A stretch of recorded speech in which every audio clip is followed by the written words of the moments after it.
Good morning, folks. This is Kellen Squire, candidate for the Virginia House of Delegates in the 55th District this fall, serving Albemarle, Louisa, Nelson, and Fluvanna counties. Coming to you this morning with a question we got on our website. I had made a recent comment about experience being important to have in Richmond, but that not all experience is built the same.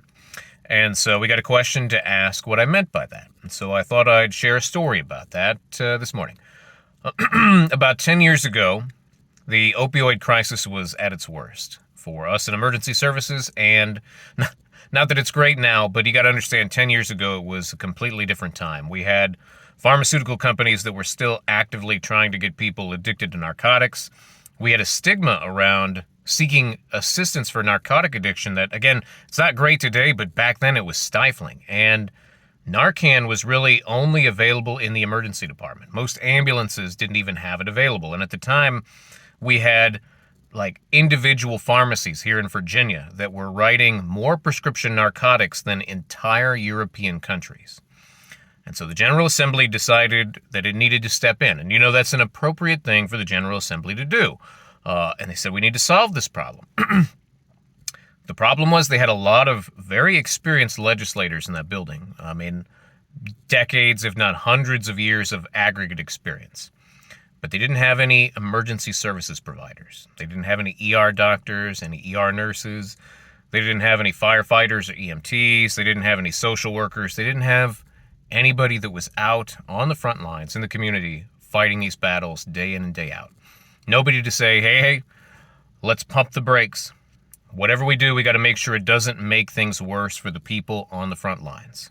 And since I'm telling this story, I mean, it's kind of foreshadowing this. That's exactly what happened. So they passed some laws that made it harder to write for prescription narcotics, which, great. It needed to be done. But they did it in the absence of, like, increased funding for rehab programs. They did it in the absence for anything to go after Big Pharma. They did it in the absence of, anything to increase the availability of Narcan. In fact, it was the exact opposite. Narcan, the argument they made was, well, if we make Narcan more available, it'll just make things worse, which, again, remains one of the stupidest things I've ever heard come out of the mouth of a legislator, which is a pretty high bar to clear.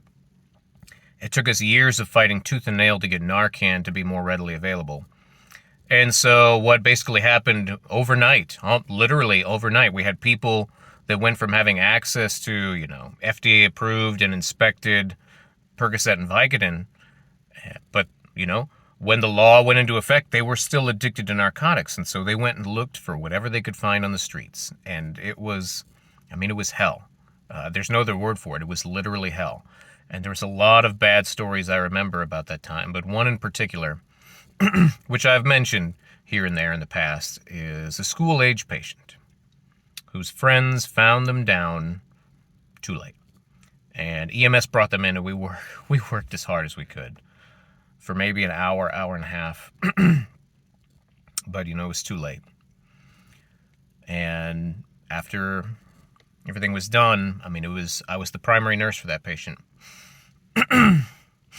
So it was my job to go out to triage to find their parents and usher them into a quiet room so the doctor could talk to them. And the mom looked at me and she said, how's my kid? Are they okay?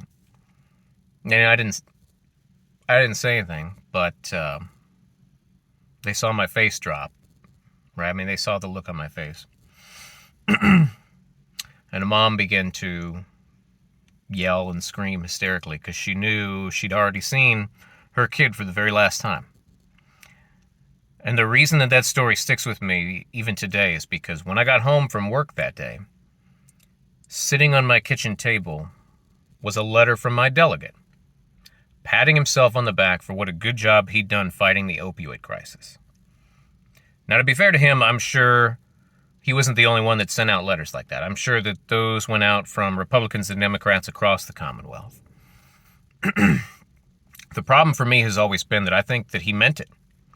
I think he truly believed that he had done something worthy of patting himself on the back for, when all he did, and all his colleagues did, with all of their experience, made things so much worse for all of us on the front lines. And so when I talk about experience, and all experience not being the same, this is what I mean. That is the kind of experience we have to have in Richmond to be able to solve these problems in a way that makes a positive impact on the ground in our communities. We have to have people in those corridors of power, in those conversations that make sure that the things we're actually doing aren't just making things worse. And that's why I'm running for the House of Delegates. That's what I'm going to Richmond to fix. So thank you, everybody. I'm going to go home and get some sleep. You have a great day.